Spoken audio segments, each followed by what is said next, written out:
नाज़रीन, अवामी न्यूज़ में ख़बरनि जो सिलसिलो जारी है। इन वक्त असीं तव्हांखे मटियारी खां ख़बर ॾींदा हलूं त मटियारी में ऑल पाकिस्तान खोसा बिरादरी तरफ़ां अॼु ॻोठ संघार जामशोरो खोसा बिरादरी ते पुलिस जो वेश्याणे तशद्दुद जे ख़िलाफ़ मटियारी प्रेस क्लब ते एहतजाजी मुज़ाहिरो कयो वियो आहे। ऑल पाकिस्तान खोसा मटियारी बिरादरी जे अॻुवाण उर्स खोसो, मुर्तज़ा खोसो, अब्दुल रज़ाक खोसो, ख़ालिद खोसो जो चवणु हो त SSP अमजद शेख खोसा बिरादरी जे माण्हुनि जे मथां ज़ुल्म ऐं औरतुनि ते तशद्दुद ऐं ॿारनि जे मथां फायरिंग कई आहे। असां खोसा बिरादरी सिंध हुकूमत ऐं चीफ जस्टिस IG सिंध खां भरपूर अपील था करियूं त जामशोरो पुलिस ऐं SSP अमजद शेख खे फौरी तौर ते हटायो वञे ऐं हिननि ख़िलाफ़ कानूनी कार्रवाई कई वञे।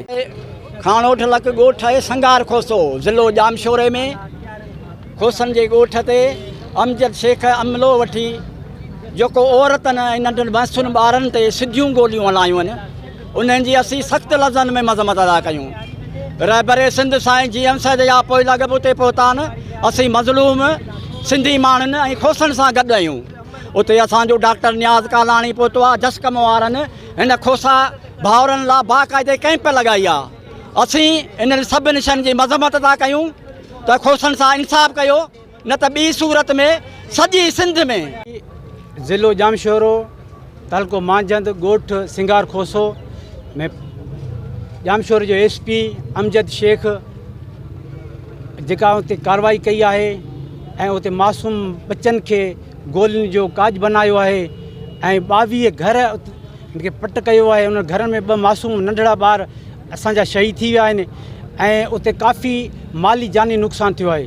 ऐं अमजद शेख कहिड़े कानून जे तहत इहा कार्रवाई कई आहे ऐं कहिड़े कानून ऐं आइन जे मुताबिक़ इहो क़दम खयो आहे। छा हुनखे सियासी माण्हू जीअं चवंदा तीअं कंदो?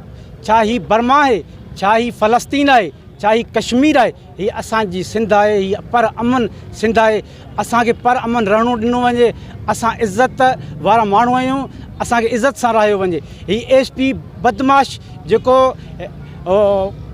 हथनि ते ॻणण जेतिरनि माण्हुनि जे फरमाइश पूरी करे रहियो आहे, सा हिन जी कत पूरी कान थींदी। सॼे पाकिस्तान में असांजी बिरादर रहे थी, सॼे सिंध में सरपा एहतजाज आहे ऐं सॼे सिंध में एहतजाज थी रहियो आहे। असां तक़रीबन मटियारी में चोथों एहतजाज कयूं पिया ऐं अञा बि कंदासीं। हिन SP सां जेसीं ताईं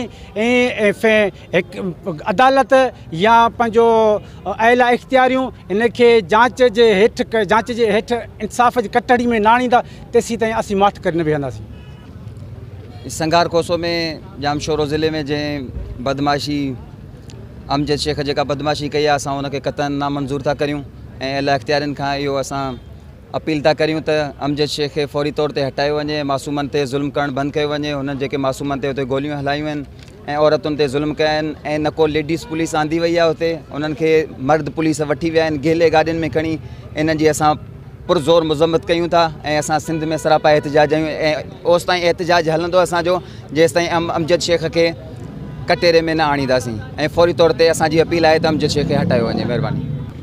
आउज़ बिल्लाहि मिन शैतान रजीम, बिस्मिल्लाहिर रहमान रहीम।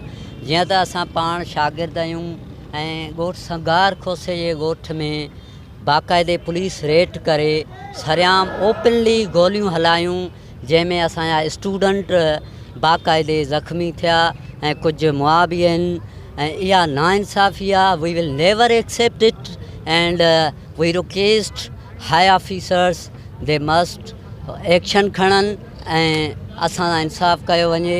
SP अमजद शेख खे हटायो वञे फौरी तौर। Thank U. वधीक ख़बरनि ऐं तफ़सील जे लाइ विज़िट कयो असांजी वेबसाइट awami news hd.com ऐं ॾिसंदा रहो अवामी न्यूज़ HD।